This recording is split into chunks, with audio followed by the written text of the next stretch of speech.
Hey everyone, Mike Gannis here. You're listening to the Business Boot Camp vlog.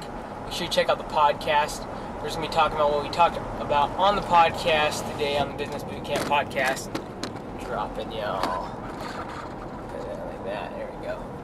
And today what we talked about on the podcast was the three different types of entrepreneurs and the three steps or categories that entrepreneurs fall into. And a lot of times they'll start at the first one as in their entrepreneurial journey, and then the goal is really to become part of that third group. And so the three different categories, the first one is a technician, or someone who works in the business, probably a solo entrepreneur, someone that if they have a pizza shop, they're going to be the one putting the pepperoni in, they're going to be the one putting it in the oven. If they have a painting service, they're going to be the one actually painting the walls and getting the paint, going to the store, buying the paint, using the brush and all of that. And then the second category, so the first one's the technician, the second one is the sales manager. And this is usually when the business owner kind of evolves, gets some employees, and the employees are the ones who actually put the paint on the walls. They're the ones that put the pepperoni on the pizza, and now the entrepreneur is more or less just the one. Whoa, mercy. Ugh. Now the entrepreneur is really the one just getting jobs, making sure the crew stays busy. They will focus on the marketing and all of that, and really their job is sales, making sure that everyone stays busy, that the business continues to thrive, that revenues are going up. And so then the third category is CEO. And so CEO is then no longer even involved in sales as an entrepreneur. You're actually just juggling kind of all the balls of the business, whether it be operational, taxes, future growth, employees, HR, PR, marketing. Like, you just kind of juggle everything, but you're not actually involved in any one particular area.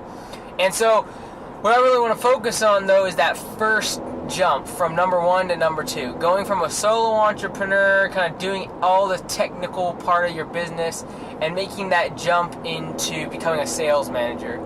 And first off, I gotta show you what's going on out here. Driving here, it's beautiful. It's all sorts of clouds though. It's been so cold here. It's such a crazy July as far as weather goes. But what I think, everyone's so aware of this stat, like 90% of businesses, small businesses, fail in the first 5 years. And that's true. And this guy can't drive. But,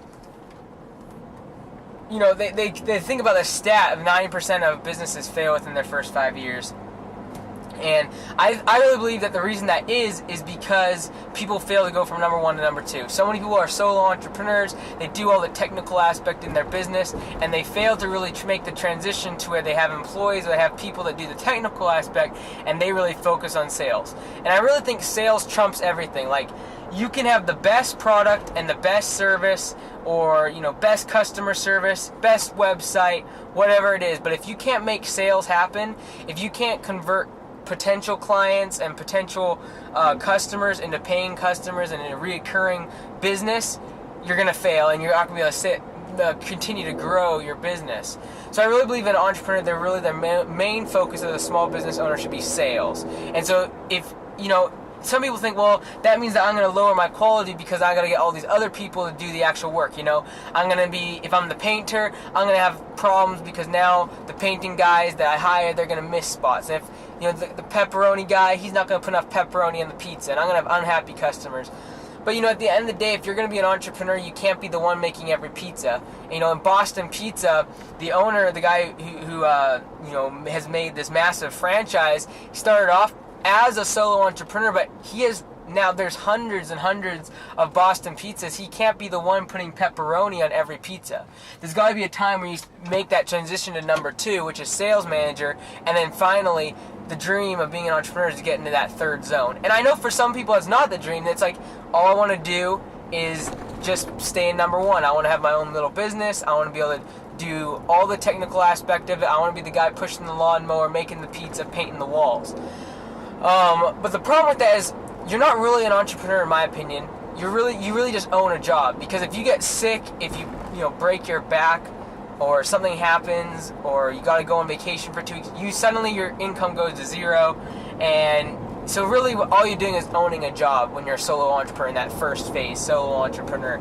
And so as an entrepreneur, as a small business owner, as a self-employed person, it's actually very risky to stay in that first zone. And I think that's why so many small businesses fail in our country today, is so many people stay in that first zone where they're so involved in the technical aspect that when something happens to them personally, whether it be in their finances or just in their health or whatever it is, the whole business falls apart because it's all built upon them being the technical expert within the business. And so I'd encourage you as an entrepreneur, if you want to go from number 1 to number 2, focus on sales. Find the people, get the right people on the bus in the right spot on the bus so that you can be the salesperson. You can be the person making the estimates, going out in the community, meeting new clients, meeting new potential customers, shaking hands, getting to know people in your community, and so that the pipeline is never just chock full. The pipeline should just always be chock full of prospects, and then as you go through that sales funnel, just converting to more and more paying customers. And so I think as business owners, and we have employees, our responsibility is to keep them busy, to keep them satisfied, to be able to pay them, to continue to grow the business. Only way you can do that is to focus on sales. Focusing on customer service is great. Focusing on a great website is great. Focusing on lead times and click-through ratios and view counts is all great. But at the bottom of the day, if you're not focusing on sales, and if you as the business owner aren't focusing on the marketing, the advertising, getting the prospects into the sales funnel, and then converting them through your sales process into paying customers, if that's not your focus, you're going to go into stalemate. You're going to go into limbo and not be able to grow your business. You're just going to kind of start to plateau.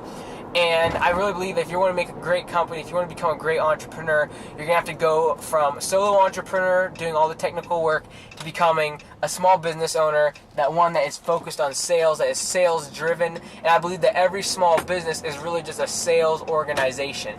You're not a pizza company, you're not a painting company, you're not a lawn care service, you're not a construction company. You are a sales organization that just happens to also provide painting services, make pizzas, mow lawns, etc., etc. That's it for today, everyone. Make sure you check out the podcast at businessbootcamppodcast.com. I'll be loading these videos up every day, just kind of recapping what we talk about on the podcast for all of you visual learners out there. I'll see you guys next time. Be great. Nothing else pays. This is Mike Andes on the Business Bootcamp Vlog.